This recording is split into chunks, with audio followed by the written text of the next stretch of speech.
السلام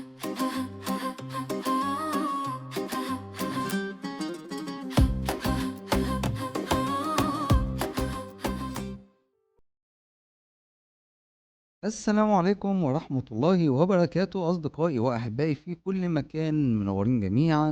يا مساء الونس، مساء الدفى اللي بنحاول نلاقيه حتى لو الأيام بقت سريعة أوي.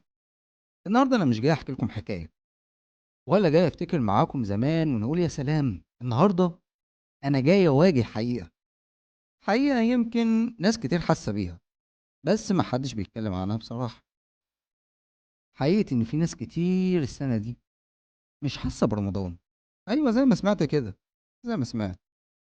لا القلب متعلق بيه زي زمان، ولا الروح مستنياه، ولا حتى اليوم بيمشي بطعم رمضان اللي احنا كنا عارفينه. يمكن بنصحى نلاقي اليوم عدى عادي، يمكن الفطار بقى مجرد ميعاد اكل، ويمكن التراويح بقت فكره بنقول عليها ان شاء الله. والاصعب من ده كله انك تبقى حاسس ان في حاجه ناقصه بس مش عارف ايه هي. والحقيقه انا واحد من الناس اللي حاسه بكده. ويمكن علشان كده الحلقه دي مختلفه شويه، لان في راديو على ما تفرج متعودين نلتقي كل يوم خميس طبعا، لكن الكلام الليله ما كانش ينفع يستنى. علشان كده عملنا الحلقة دي النهارده مخصوص. يمكن حد فينا محتاج يسمع الكلام ده دلوقتي قبل ما رمضان يجري أكتر من كده. فخلينا نتكلم بصراحة الليلة من غير تجميل ومن غير ما نقول الجملة السهلة زمان كان أحلى. لكن السؤال الحقيقي اللي محتاجين نواجهه هو رمضان اللي اتغير ولا احنا اللي اتغيرنا؟ معاكم أنا محمد سعد وفي برنامج راديو عاون تفرج، وحلقة النهارده بعنوان رمضان اللي تايه مننا.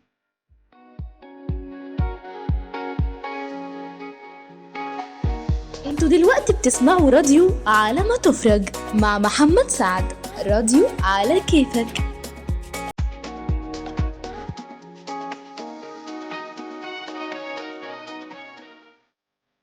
خلينا نسأل نفسنا سؤال بسيط: امتى آخر مرة حسيت إنك مستني رمضان بجد؟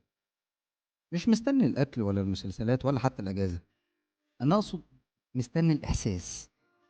زمان كنا بنعد الأيام قبل رمضان: الفانوس، الزينة، صوت المسحرات، ريحة الأكل اللي في الشوارع.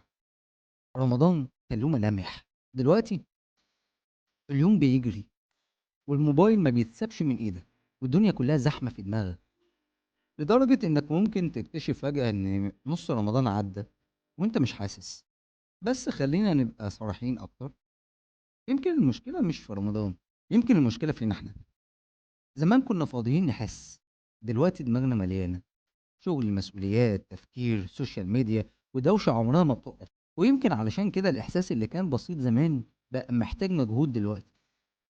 مجهود إنك تهدى شوية، تقفل الموبايل شويتين، وتدي قلبك فرصة يحس.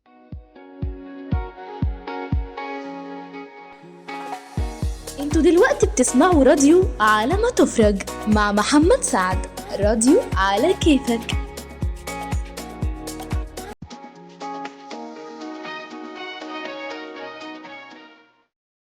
يا جماعة رمضان لسه موجود، المدفع لسه بيضرب، الأذان لسه بيجمع الناس، والليالي لسه فيها نفس الرحمة. بس يمكن احنا اللي بعدنا شوية، ومش عيب ان احنا نعترف بده، لان اول خطوة ترجعك لاي حاجة انك تعترف انك بعدت عنها. فيمكن الليلة تبقى بداية صغيرة: ركعتين هدوء، دعوة قبل الفطار، او حتى لحظة صمت مع نفسك. يمكن الحاجات الصغيرة دي ترجع الاحساس الكبير. لكن قبل ما امشي حابب اسألك سؤال: انت حاسس برمضان السنة دي ولا حاسس ان رمضان بقى مختلف عن زمان؟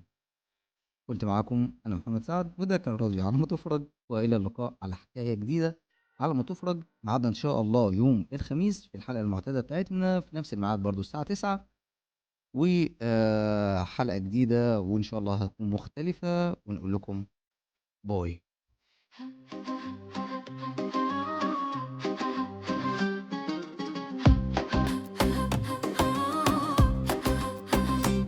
يلا نبدأ كلامنا خفيف على الراديو، نغني